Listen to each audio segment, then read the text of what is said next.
Technically a city pen. Yeah, we'll share it. Oh, what, there's no floor. I know you're like, I'm losing my mind. Okay. I think we can get the ball rolling here. Manager Goodsill, can I ask you the question I always ask at the very beginning? Oh, sure. Have the bylaws been approved yet? They have not. Okay, thank you. All right. Yeah, okay. Again, I want to remind all the commissioners, unmute yourself, state your name when you are speaking, and for voting on any measure or action today, the commissioners will be using the voting touchscreen. Good afternoon, everyone. I would like to call to order the November 18th, 2025 Senior Citizen Commission meeting at 2:01 p.m. Would you like to do roll call?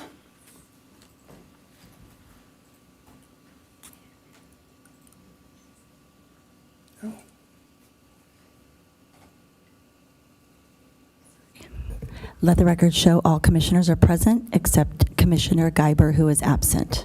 Okay. Commissioner Martin, would you like to lead us in the Pledge of Allegiance?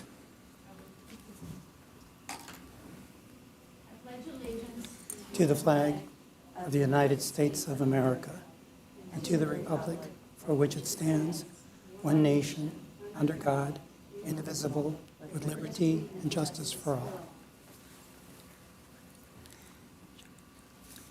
Thank you.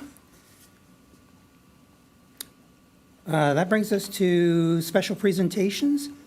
I see Mobility Manager Buck is here. Should we start with that?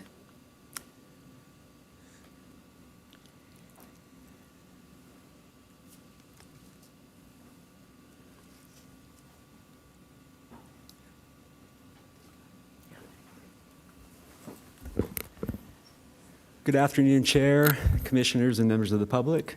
I'm Nick Buck, the city's mobility manager. Thanks for having me here this afternoon to give you a presentation about microtransit and to talk to you about a study that the city is working on. So first, what is microtransit? It's an on-demand or scheduled ride-share transportation service that uses technology to provide flexible routing and scheduling. If you're thinking that sounds a lot like something like Uber, yeah, it's not unlike that. It's also a little bit like buses and other transportation out there. Key characteristics of microtransit are that it's technology enabled. That's really important for ride hailing. Shared rides, passengers, it's efficient because, as people are hailing rides, passengers traveling in similar directions might share a ride. Flexible routing, routes can be adjusted based on real-time demand. So, for example, if it's an awesome beach day and people are choosing to hit the beach rather than go shopping, routes can be shifted. Vehicles within the fleet can adjust to that demand.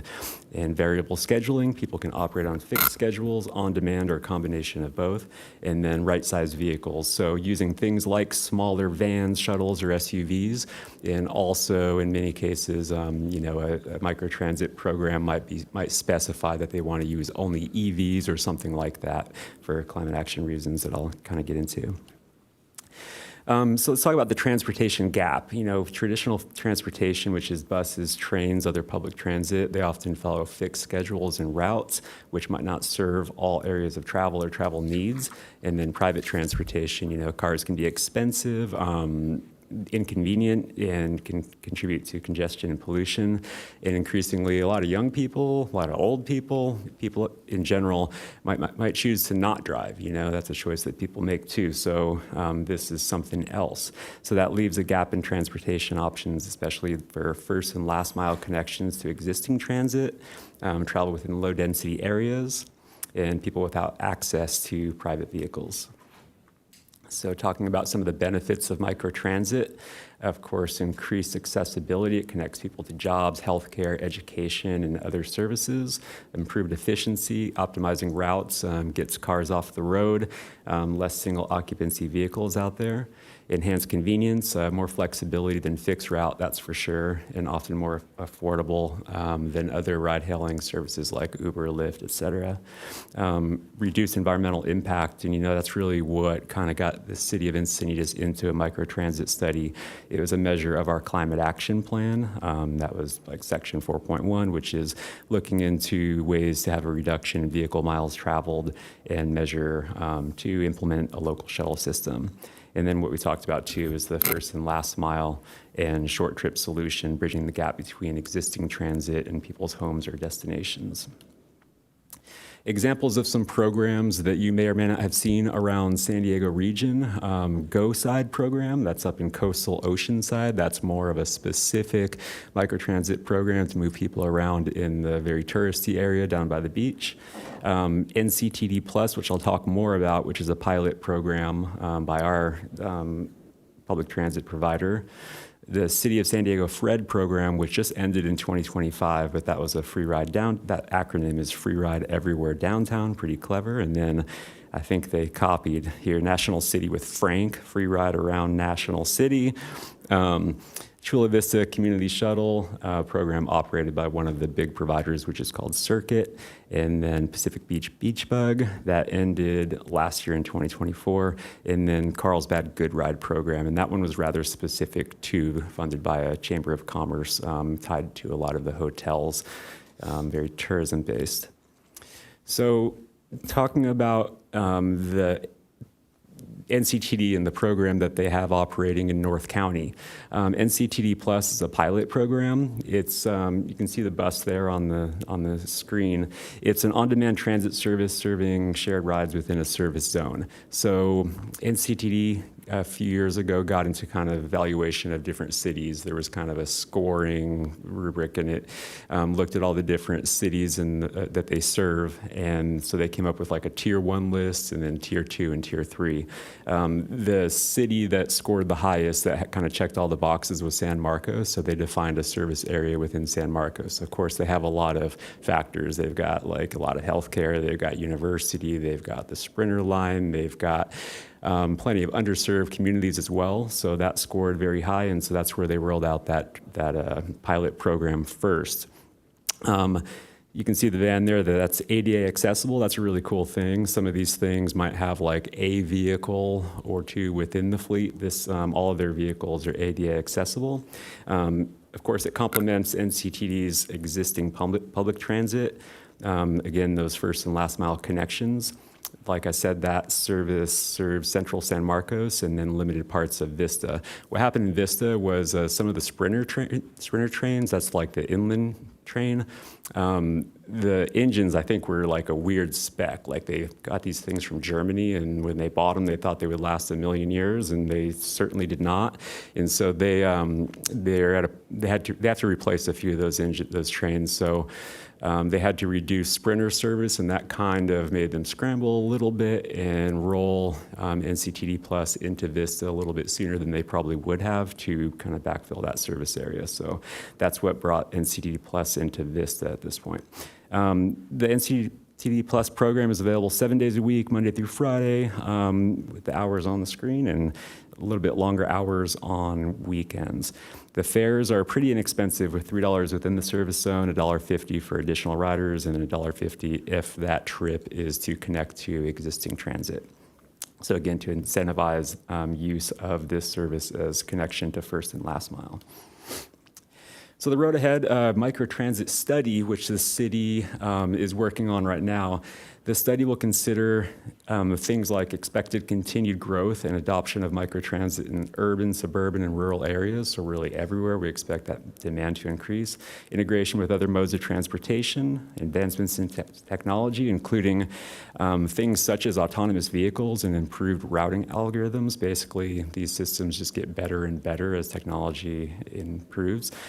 Focus on equity and accessibility to make sure that microtransit serves the needs of all communities. Again, we talked about people that might, personal ownership of a vehicle might be too much, or they make a choice to not own a vehicle. So these are really solutions for folks who don't have access to cars or don't want cars.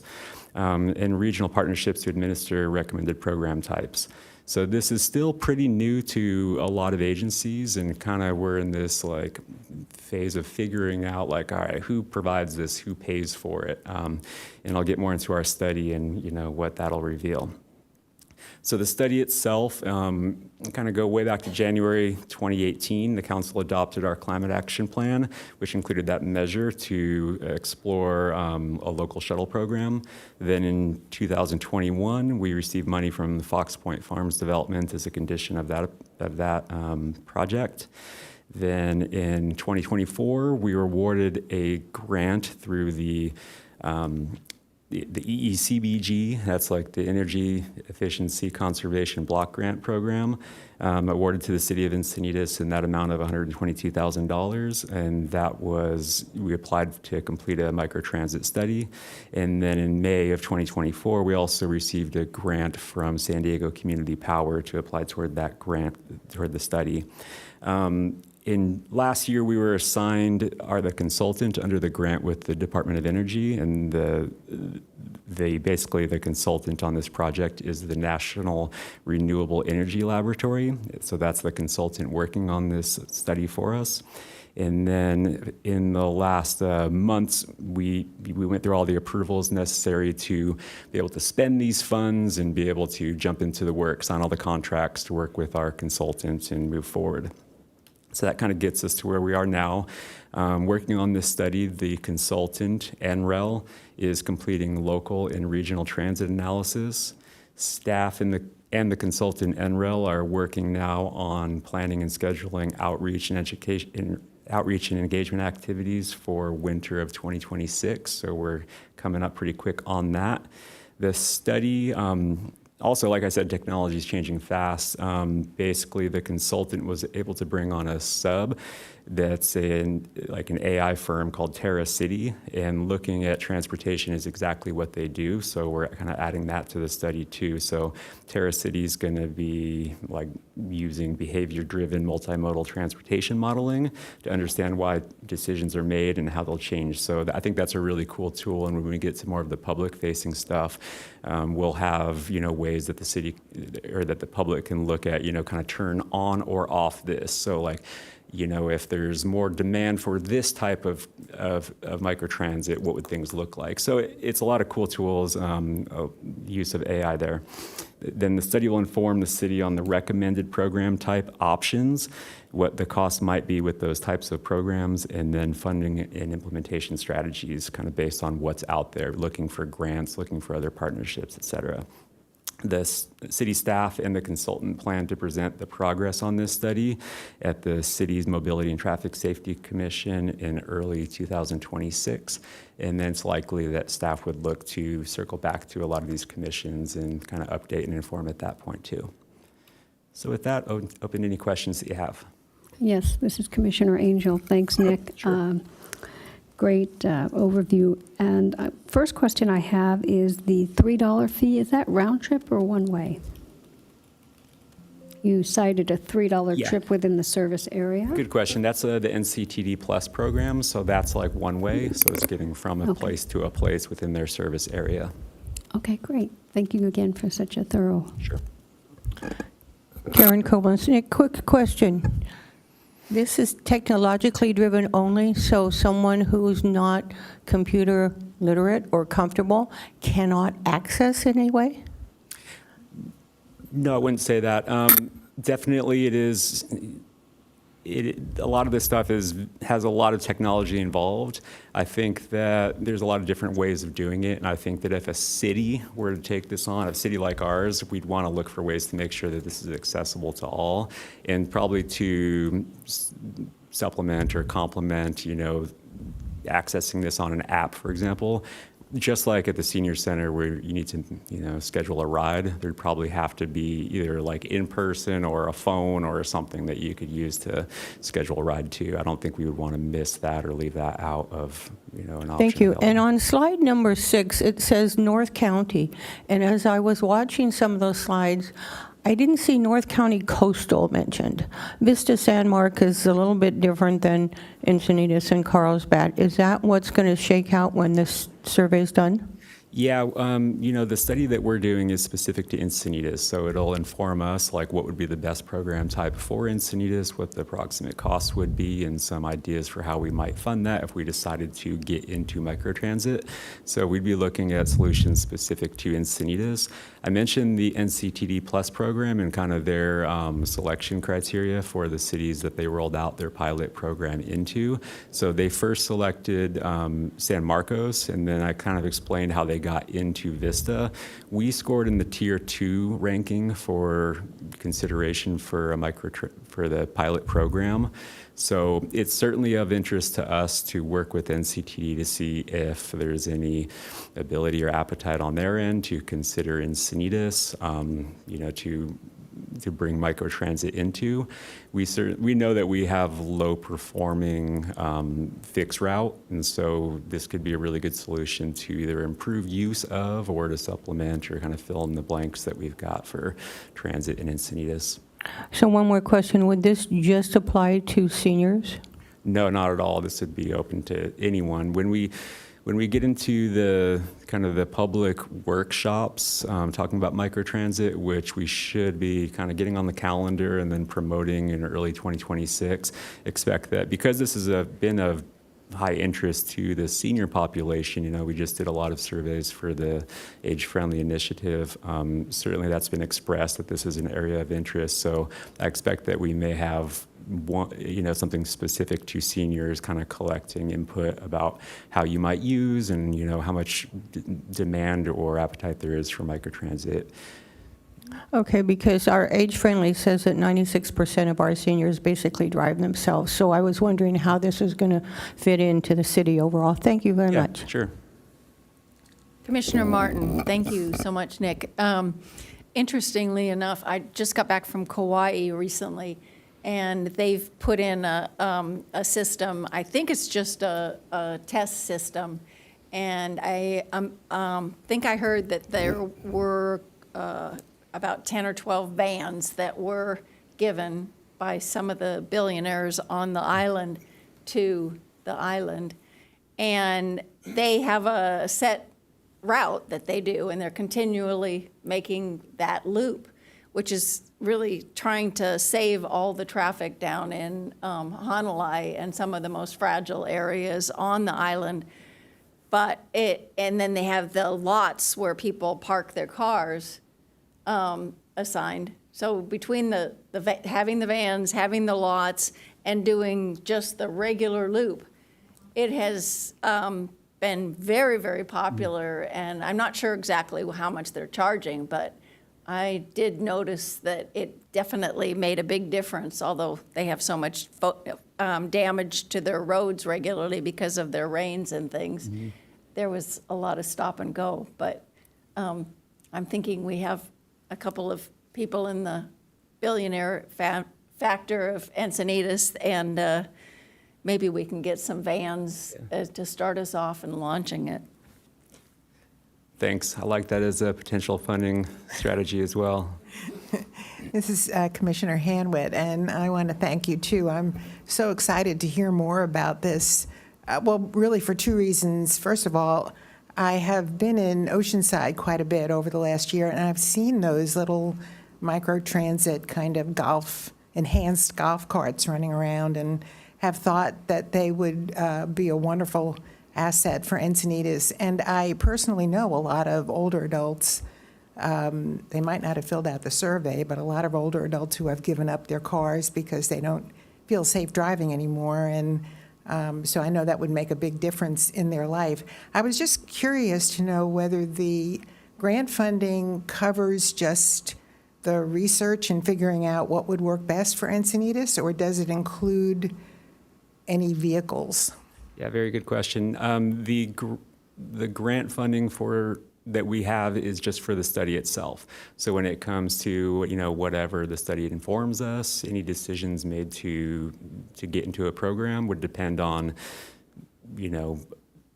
funding for a program itself, and whether that's like city budgeting for, paying for a program, or us seeking opportunities to get grants or bring on partners, or any other mechanism is yet to be determined. Thank you, Nick. That brings us to agenda item 4A. I would like to introduce Mayor Bruce Ehlers, who is here to talk to us about what the Senior Citizen Commission can do to get engaged with the general plan.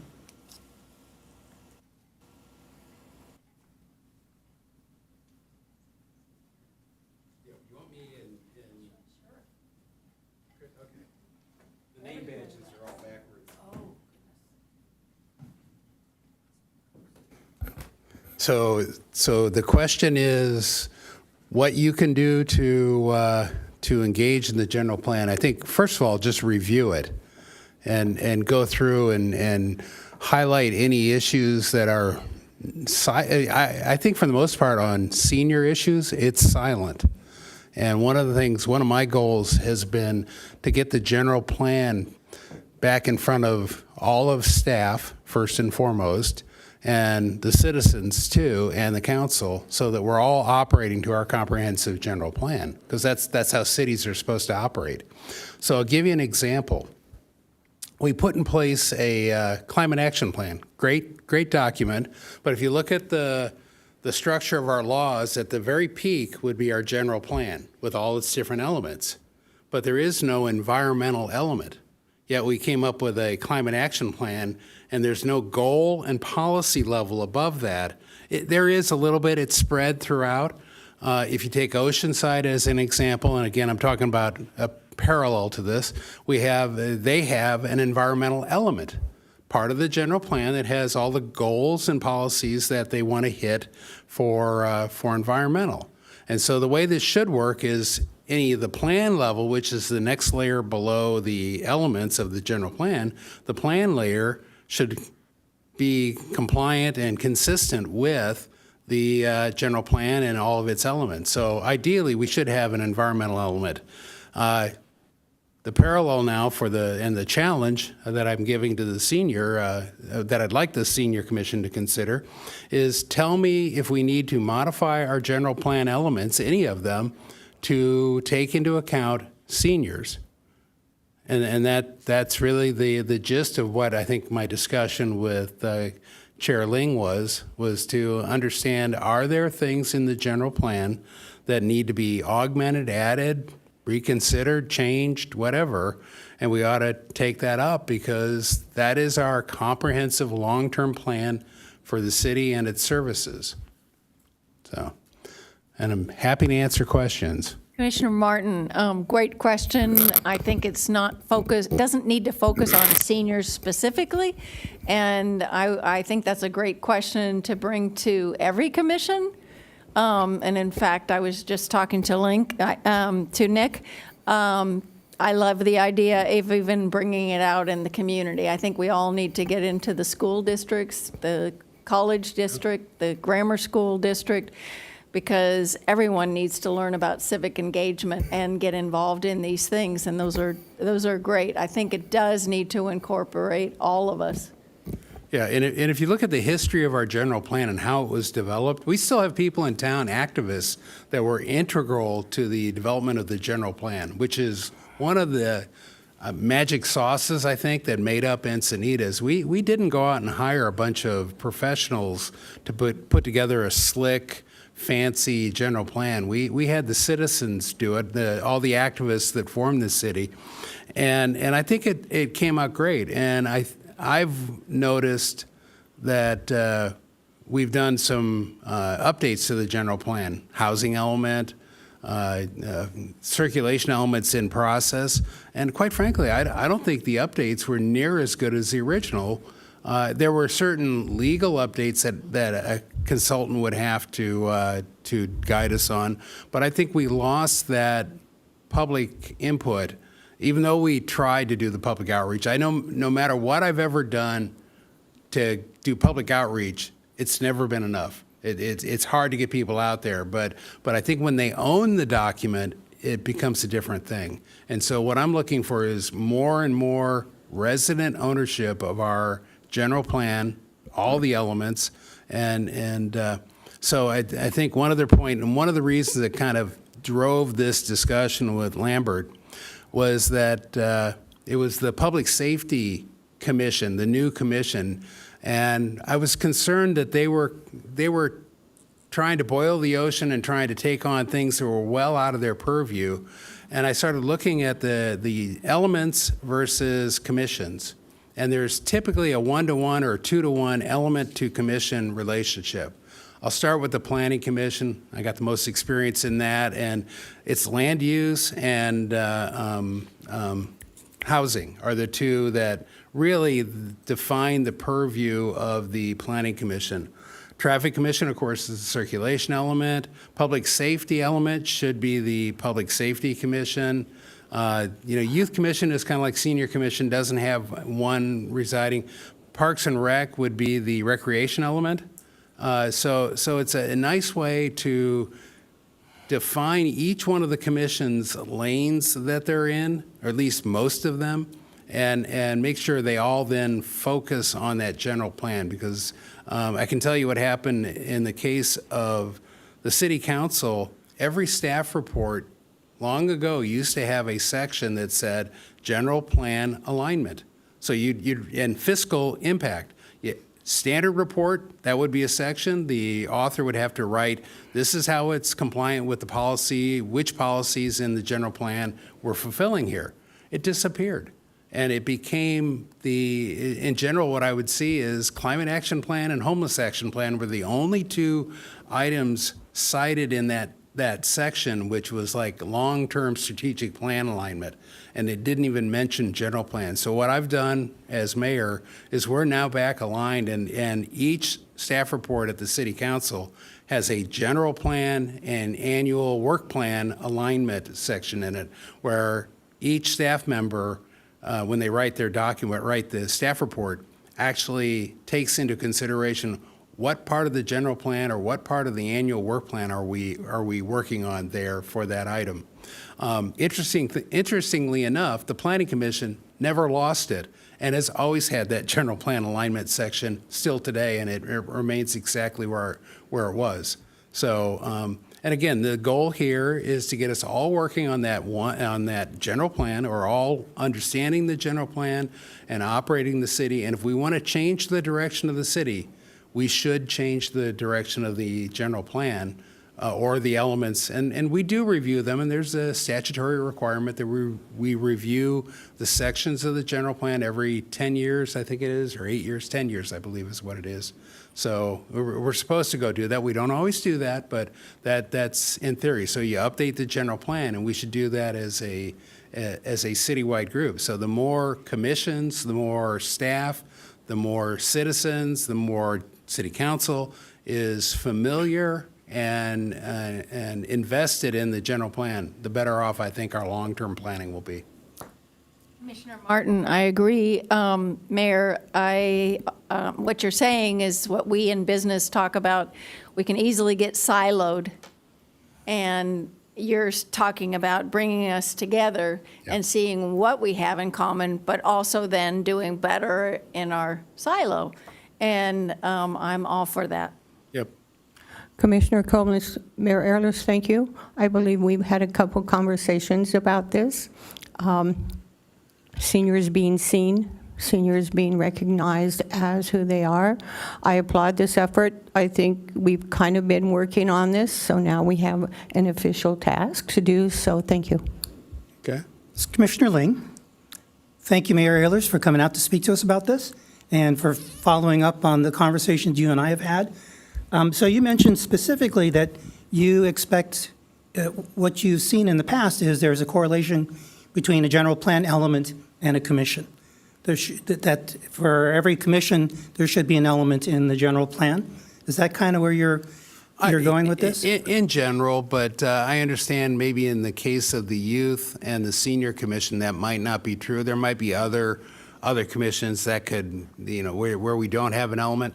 So if you read up on state law about general plans, there are, I don't know if anybody, how many, I don't know, no, there's no planner here. I think it's 6 or 8 mandatory sections. I think it's 6 mandatory.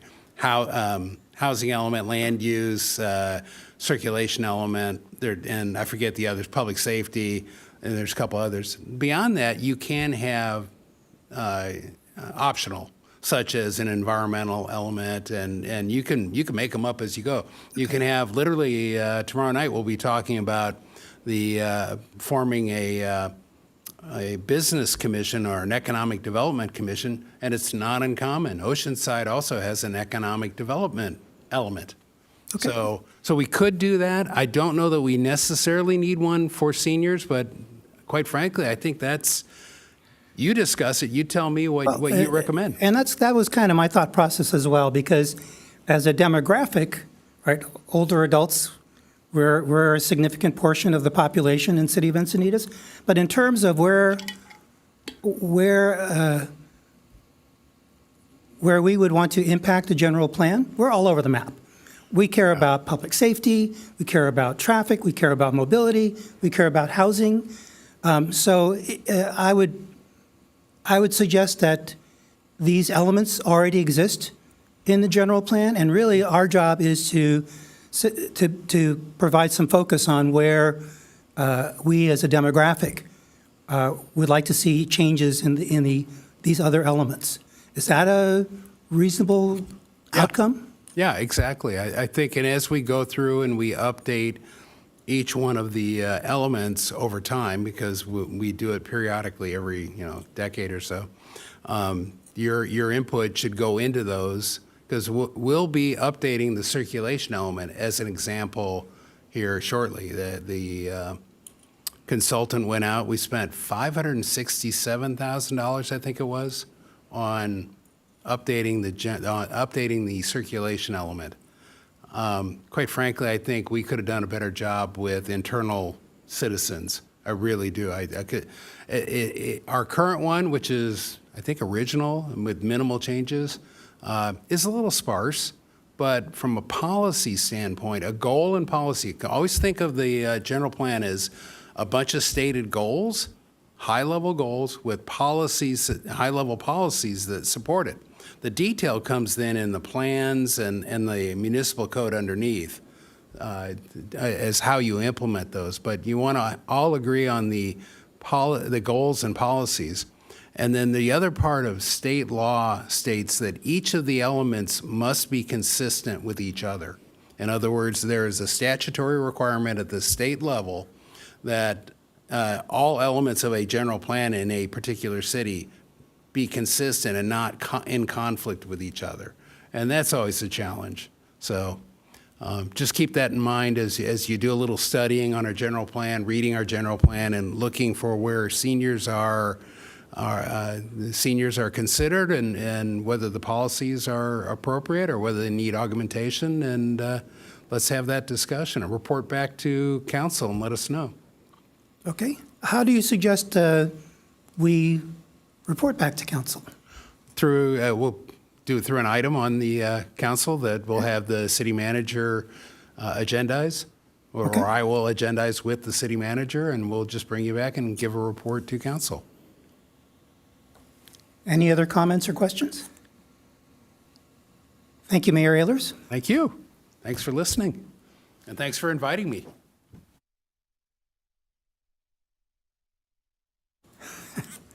All right, that brings us to agenda item 5, oral communications, possible direction to staff.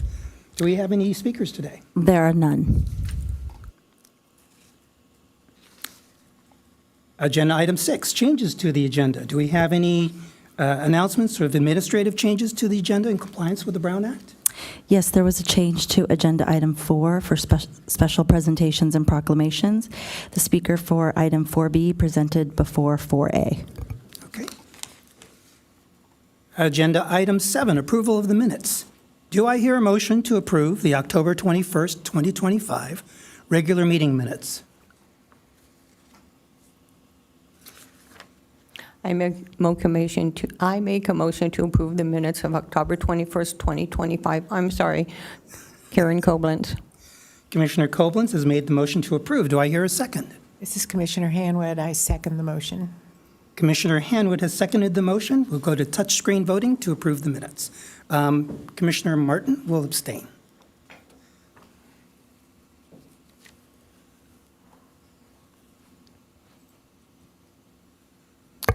Let the record show that the motion to approve the October 21st, 2025 regular meeting minutes passes with all commissioners voting yes, except Commissioner Martin, who abstained, and Commissioner Gaber, who is absent. Okay, that brings us to Agenda Item 8, action items. 8A, Senior Citizen Commission Annual Work Plan. The recommended action is to provide updates for goal outcomes since the last meeting, which was in October of 2025. And what I'll do is I'll start off, I'll just read the stated goals for each one, and we will listen for feedback. Work Plan Item 1, attend city-hosted events and programs, city-partnered events, serving as city ambassadors or volunteers. Any updates? This is Commissioner Hanwood. This actually could appear in several places, but a few of us attended the Age-Friendly Advisory Committee meeting.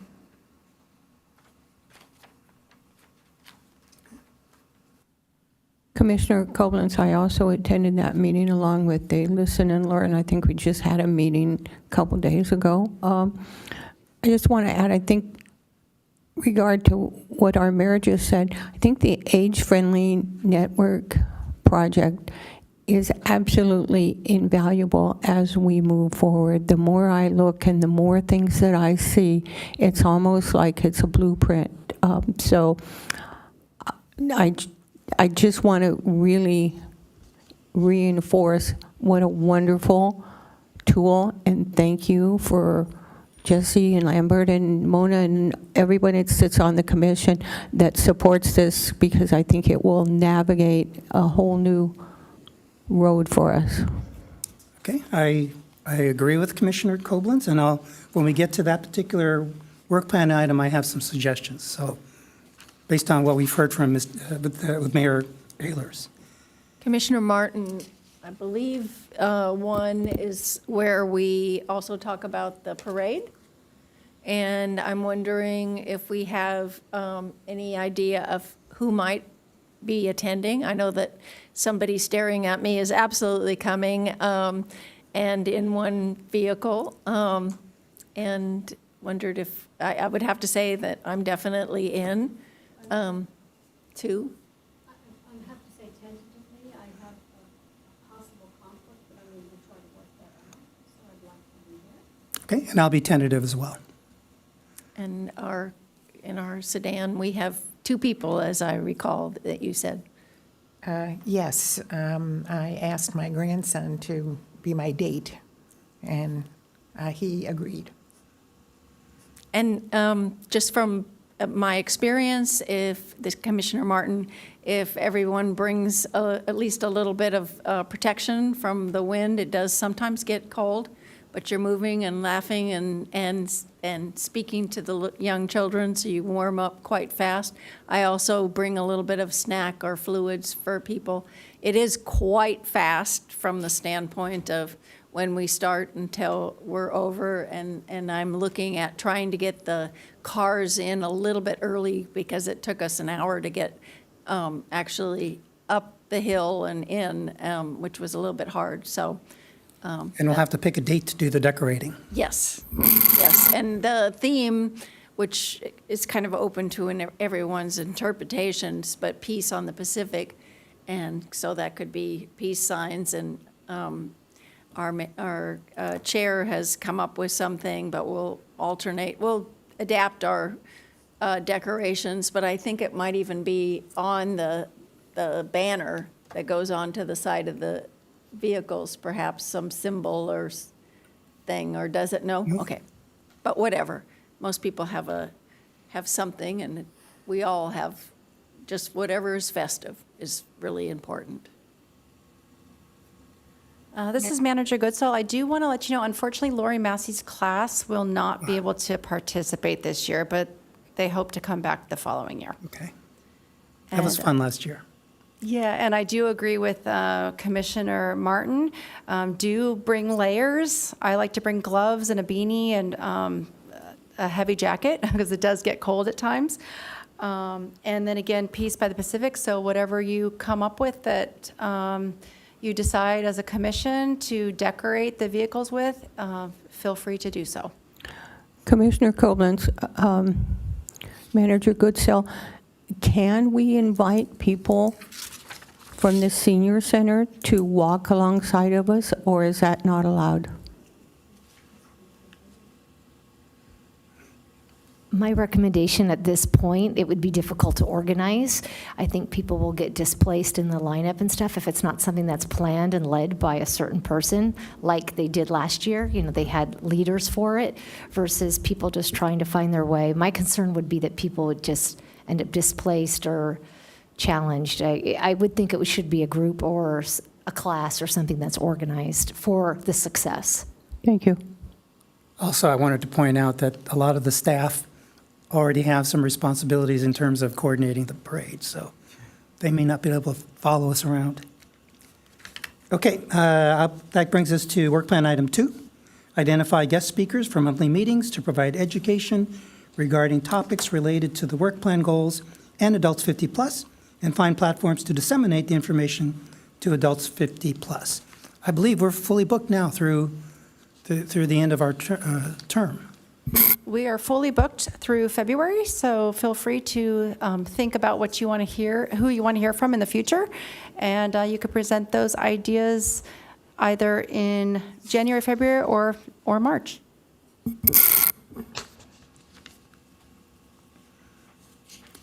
Okay.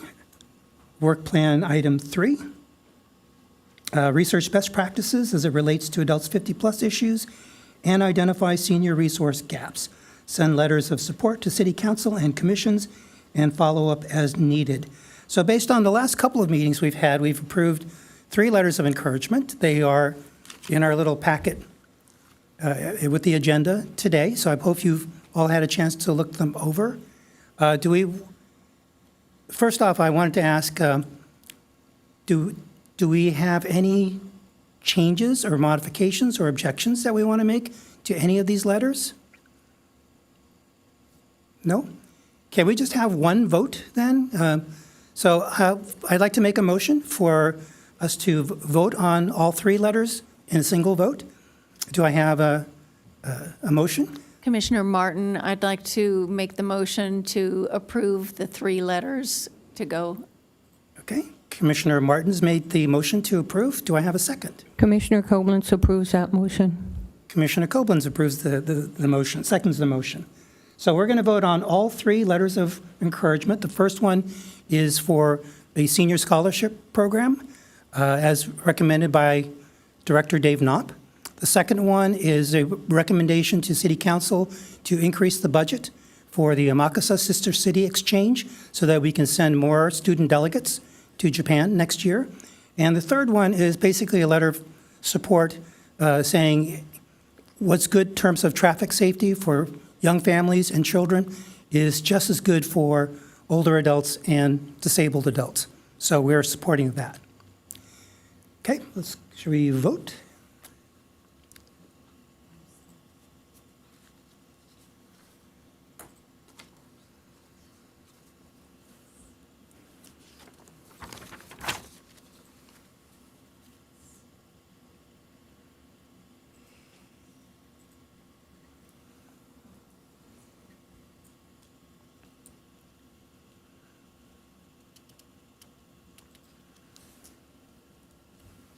Let the record show that the motion passes with all commissioners voting yes.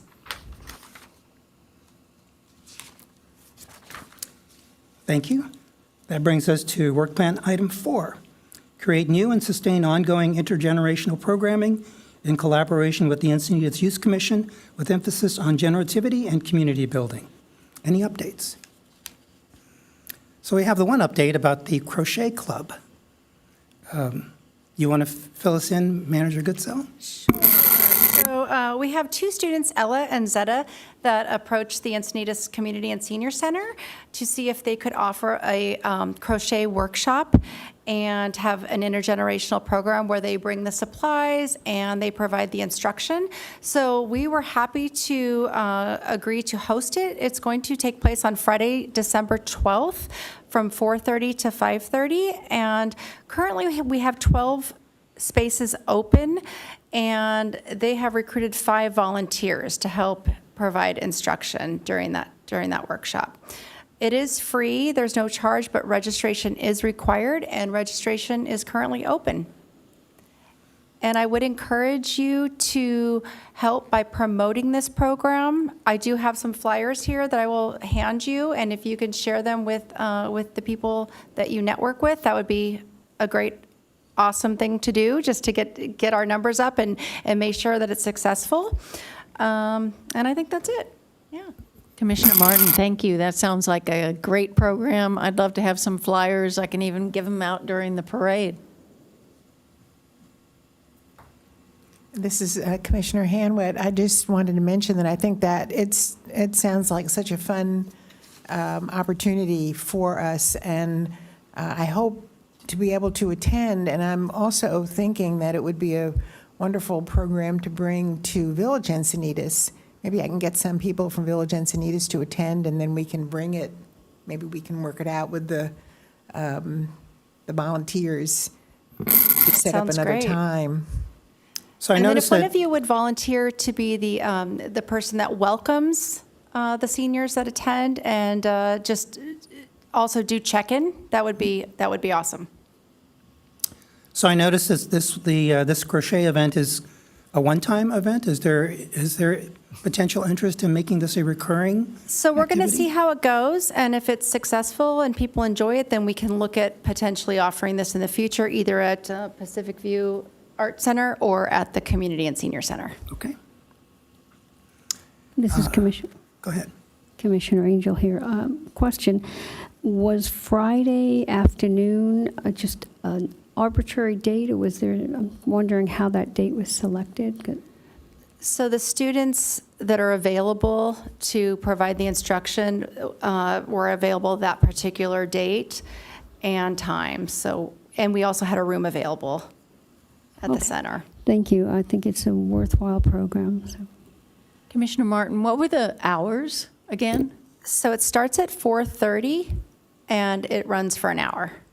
I think it's actually quite great. I mean, it's December. A lot of people are back from work, college, or maybe not. Maybe that's a little early, but still having time with their elders, as well as it's almost a family thing.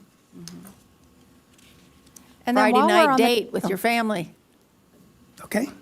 This is Manager Good. So while we're on the topic of intergenerational programs, you're going to want to start thinking about when you'd like to offer the Techie Tutor Workshop. I think we've maybe come up with a new name for it, or something that people will understand more clearly. But you'll want to consult with the Youth Commission and start planning for that. And then also the videos that we were asked to produce. So you'll want to start thinking about 2-minute segments that are of interest to the commission, so potentially advertising senior programs So is that we're fine? offering.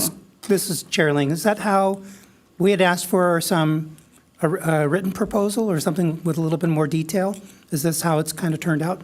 So I haven't received a written proposal, but I think you're going to have to take the initiative to go ahead and start coming up with some ideas, and then we can present that to the city manager's office for approval before moving forward.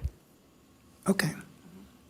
Well, I just, one point of clarification. When Commissioner Ling and I met with Councilman O'Hara and the city manager was there and the youth commission.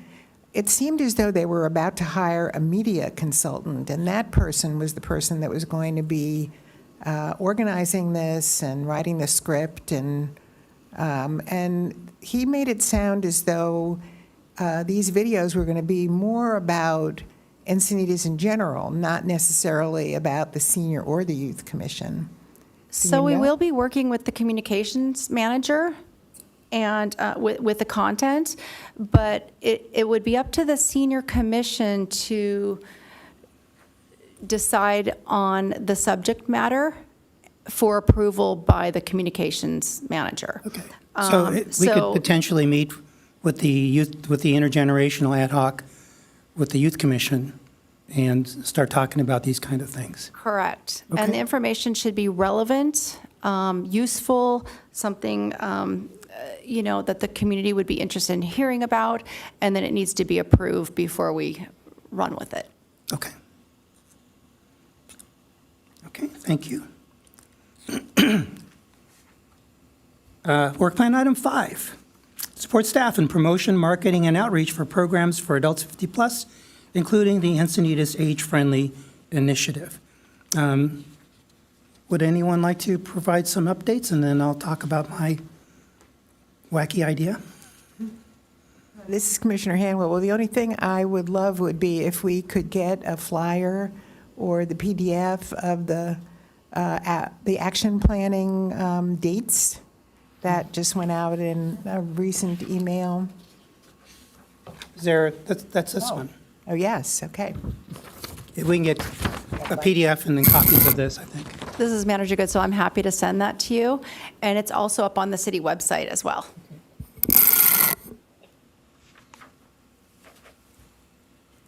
Just as Manager Hamer, just a quick reference. The website will always be updated, so if you didn't have that piece of paper, tell them it's encinitasca.gov and it's age-friendly Encinitas. So you should be able to point people to that, like if you don't have that paper information. Okay. Any other comments at this point? Okay, so here's my idea. We had actually, we had socialized what the ad hoc group was doing with staff during our last meeting, and we also had a chance to bring that up when we met with the leadership and advisory team and the SEAL folks who are providing the technical support for this program. And that is that based on an earlier discussion that I had had in a regular meeting with Mayor Ehlers, that we would be looking for opportunities to earmark places in the city budget, as well as places in the general plan where age-friendly initiated actions could be placed, as opposed to having a completely separate age-friendly budget and plan. So this actually sounds a lot like what we're being asked to do with the general plan. I think we made that connection. So what I was going to suggest, unless there's anyone who objects, is we roll those two activities together. Commissioner Copeland's point of clarification, what are you proposing? So I think part of my line of questioning for Mayor Ehlers was, do we really need to come up with a senior element? Or can we be looking at existing elements within the general plan and saying, here are these things that adults 50 plus and senior citizens have interest in doing? These are existing elements where the demographic is looking for ideas. I think that's the point I was making when Yes, I talked. it is. Okay, Exactly. I just want to be clear. Yeah. Absolutely. I think this is a blueprint for exactly where we want to go, and we have the advantage of Age-Friendly Network and SEAL and their expertise. Absolutely. Okay. And I think that's also a good way to reintroduce ahead of the original, the plan schedule, before we have the age-friendly plan of action, which is not until April or May, I think, is we can do this early meeting to address general plan and also seed the council with the idea that these are all the places that we expect the age-friendly initiative to be involved in as well. Manager Hamer, I would suggest that as a commission, you guys, as a group, could make those recommendations. I would be careful on framing it as part of the age-friendly initiative or plan, because that's not approved by city council yet. So we don't want to have the horse before the cart sort of type of thing. I believe as a commission, you absolutely should make those recommendations, and we've received a lot of information, but be careful how you frame it, since that plan is not approved. We're still in the gathering data information, and it shouldn't be framed age-friendly since that's not an approved plan. I understand. So I think the level of the effort and the work is still the same. And what I would suggest is, in response to Work Plan Item 9, which is how do we frame the Senior Citizen Commission in the context of the general plan, we do what Mayor Ehlers has suggested, which is initiate an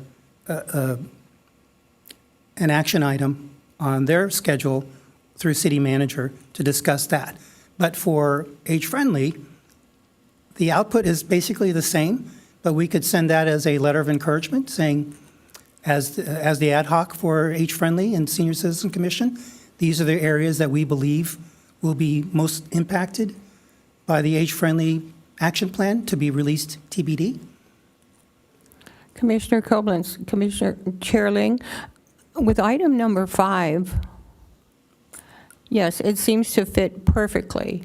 My question is, could we add to or redefine or specify something similar in item number 9 on our work plan to cover what we're being requested to do? I think they're kind of the same.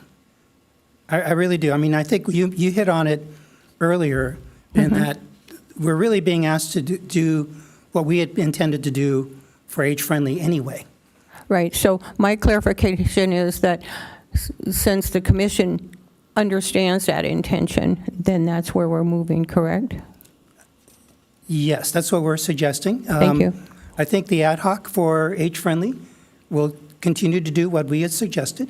I think what will directly come out of that is what Mayor Ehlers has asked us to do in Work Plan Item 9. 9, okay. So Work Plan Item 9, we will have a formal request for an action item on City Council. And then for Work Plan Item 5, which is the age-friendly, it's not official. It is not it's not the final word that's going to come from the age-friendly initiative, but we can at least earmark those places we think are going to be affected by the action plan. Does that sound okay with everybody? Yes, and you could frame it as you're representing adults 50 plus. Exactly. And from the research, this is what's coming forward, not part of anything official, and I would not frame it age-friendly, but adults 50 plus, you are the Senior Citizens Commission, and this is where you're bringing forth this information that you would like to be recognized in the general plan. I think that would be a more seamless than framing age-friendly, since we don't have an approved plan. And this is Commissioner Hanwood. The only thing I wanted to add is that I think the more that we're involved in the whole age-friendly project, the more we want something to happen at the end of it. So we know there'll be an action plan, and we know it'll go to City Council. And it seems as though if we're able to do this ahead of time and focus it on the general plan, but the areas they're all the same. I mean, everything is the same for what we want, that it might help with implementation, because I think that's the biggest thing. I mean, you can have a beautiful report, an action plan, but if the city council doesn't have the budget items or hadn't thought about it before, there's always the chance that initially it's not going to slide through. So I think that this just emphasizes ahead of time what we hope will happen down the road. This is Commissioner Angel. So just to clarify, once again, Manager Hamer, what I hear you saying is present everything that we're talking about and intentionally leave out the phraseology for age-friendly at this time. Correct, because that's an action plan that the city council has not approved. And there will be citizens as well as some council members who will think that we are leading before they have finalized it. And they will feel sensitive to the fact that they have not approved it yet. Okay, thank you. So when we get to goal number 9 on the work plan, do we want a full ad hoc committee to work on that item, to bring forth to the full commission suggestions? What I'm suggesting is it will be the same ad hoc as the ones who are working on work plan item 5. Commissioner Koblenz, I agree with Chair Ling. I think the Otherwise, ad it's- hoc has that experience, and there is, as Manager Hamer said, moving forward, information moving forward that's already been compiled. And part of that rationale is that we're duplicating work if we have separate separate ad hocs on that. We're basically doing the same thing for both. Or do we need a motion to add Chair Ling and Commissioner Koblenz to goal number 9? We can do that, just to formalize Okay, it. just to formalize it? Okay, so. I think that would be appropriate.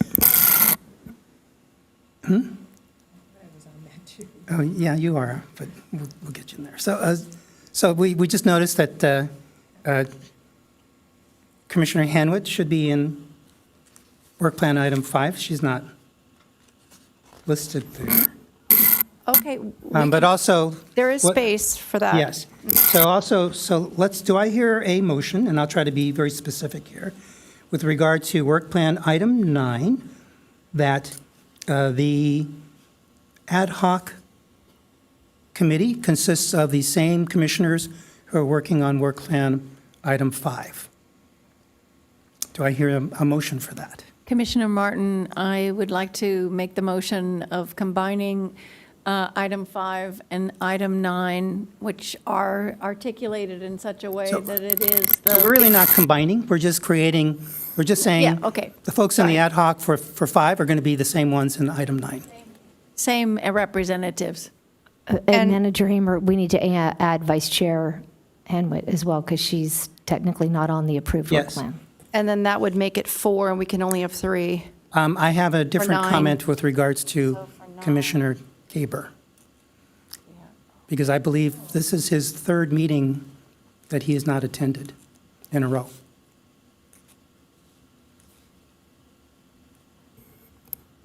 You can make a motion and go to vote.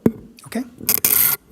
So Commissioner Martin made the motion, and who's? This is Commissioner Angel, and I will second the motion to add the same ad hoc members to item number 9. Commissioner Angel seconds the motion. We can go to vote. For clarification, that would be Commissioner Koblenz, Chair Ling, and Vice Chair Hanwit. That's correct. Okay.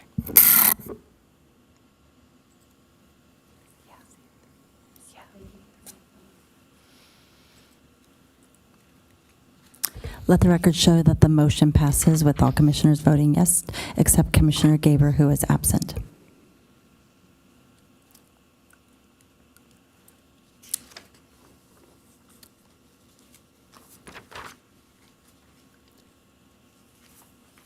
Oh.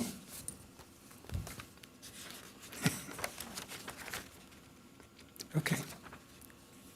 I got ahead of myself. So work plan item 6, work in cooperation with staff and SDSU consultants to support the chair City of Encinitas Age-Friendly Initiative.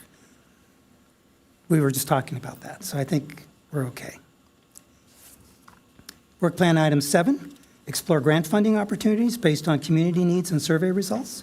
Any updates? No.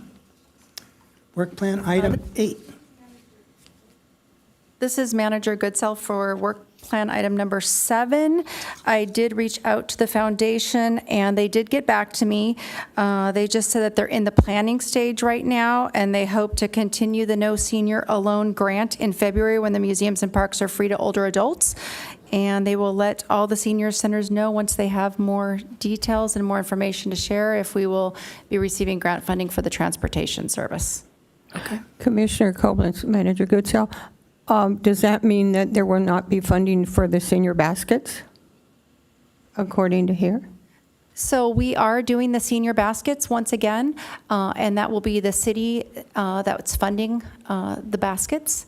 And we also have donations as well, but not from the foundation. It's from the community. Okay, thank you. And this is Commissioner Angel. Just to follow up, Manager Goodsell, with the grant funding that you just cited, and that being approved if it is for the following year, is that the funding that paid for the trip for the seniors to the safari park?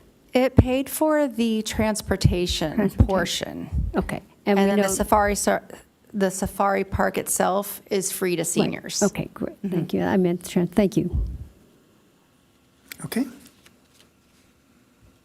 And you'll let us know when it's time when you need volunteers for the holiday baskets. I'll let you know. Okay. Thank you.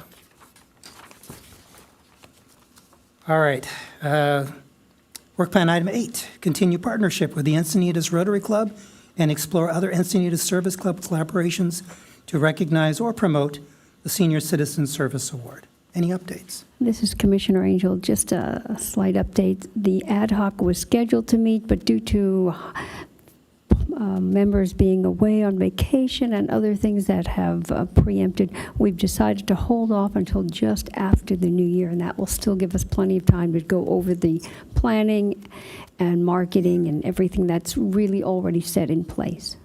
Thank you. Okay. And last but not least, work plan item 9. We did hear from the mayor today, and we have our direction, and we've also just made the change to the ad hoc committee for this particular work plan item. So I think that pretty much wraps it up.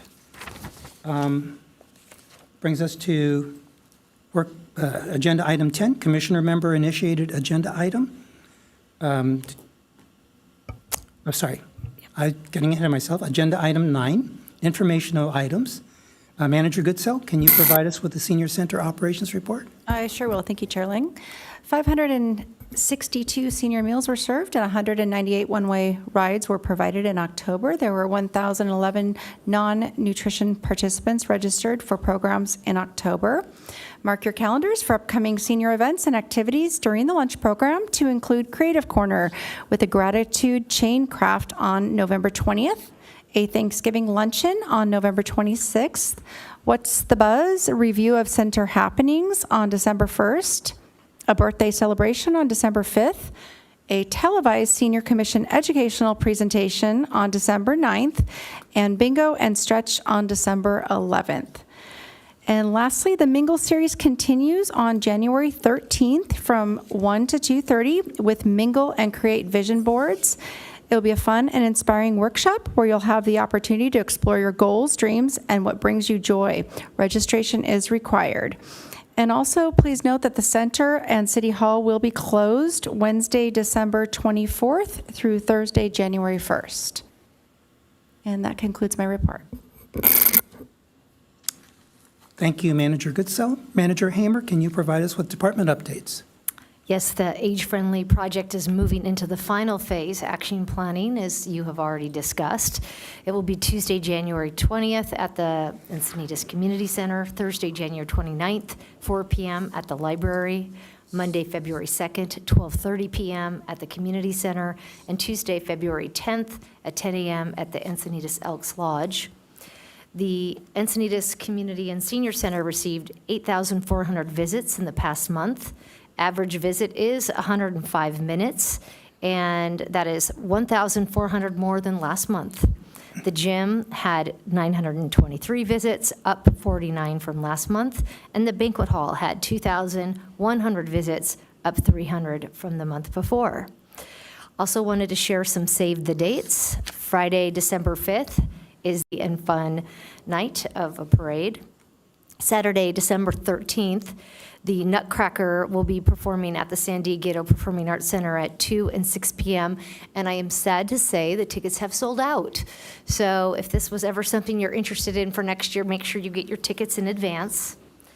Thursday, December 18th, there will be the temporary fire station number 1 ribbon cutting at 4 p.m.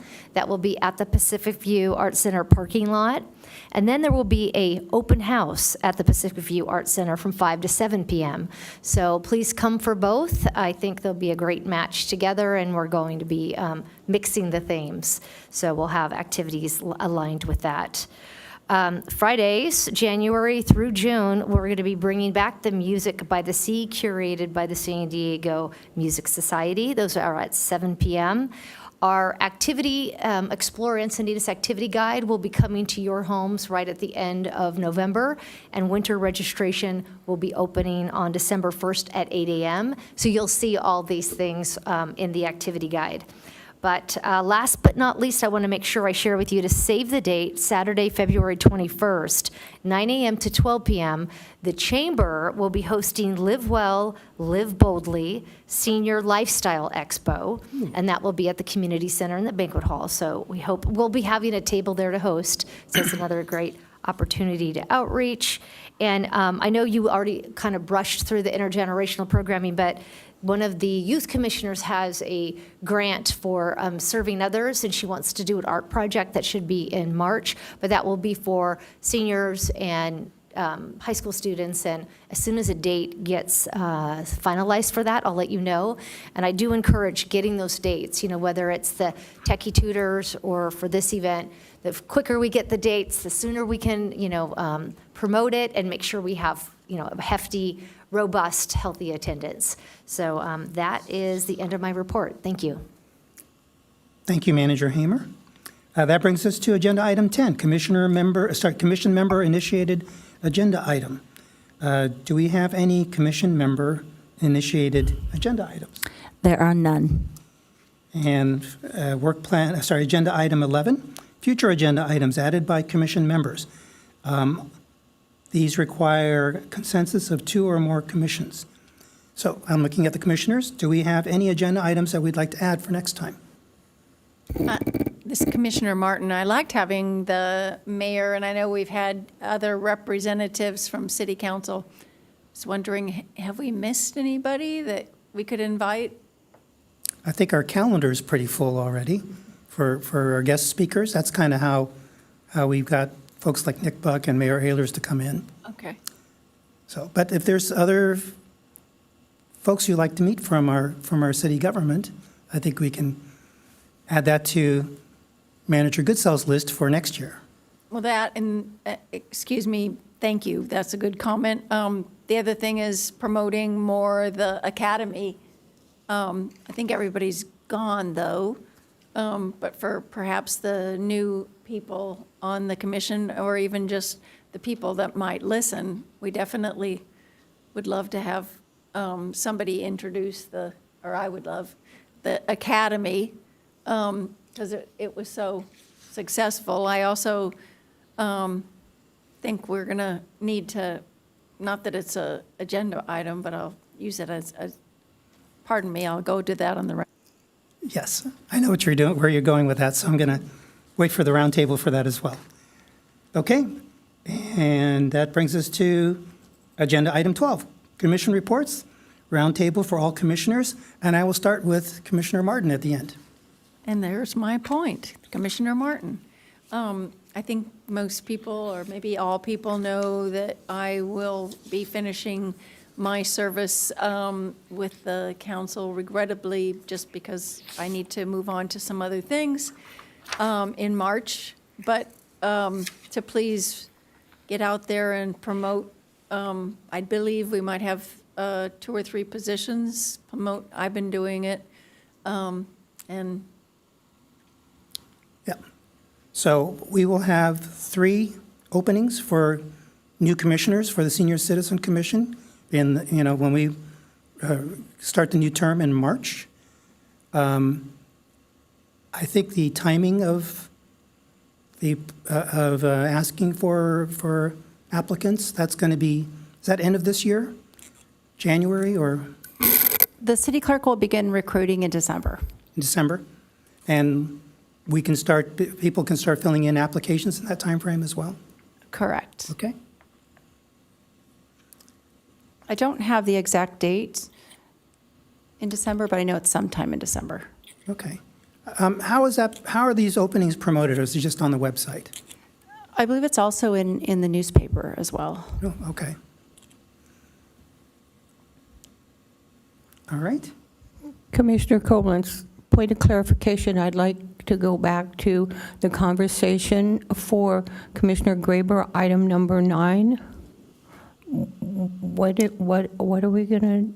So we bumped him to Do- replace him with the three of us Okay. who are working on age-friendly. Did I miss a vote? Or it was implied as we added one went out? Yes, and the other thing is, even without our bylaws, if we go by what the current code is, Thank you. 3 in a row missed meetings. Right, yeah, all right. So I thought you were probably going to. I'm good now. No, I don't have anything. I have so much to say and so many things to do, but I'm going to pass to Commissioner Angel. This is Manager Goodsell. Just for point of clarification, one of those meetings was considered a special meeting, so that does not apply. So Commissioner Koblenz, what does that mean? So you do have to miss, if you miss, I should say, 3 regular meetings in a row, then you're automatically terminated from your position. But if it's a special meeting, that does not count against you. Okay, so my And the question. special meeting was the one that was held off-site at the Community and Senior Center.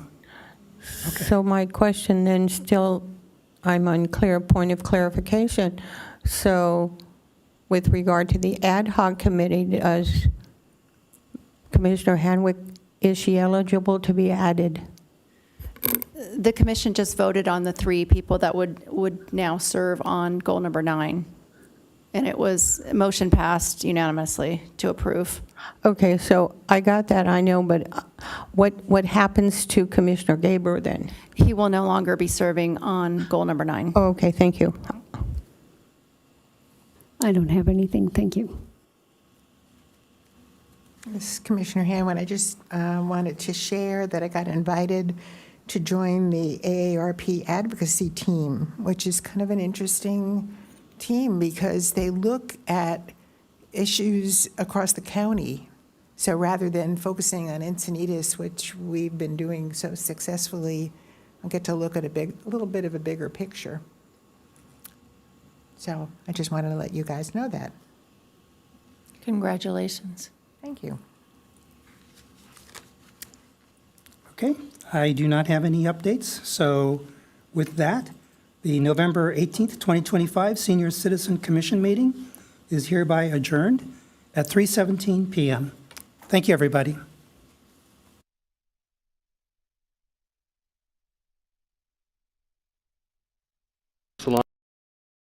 Departments. This video will provide you with safety guidelines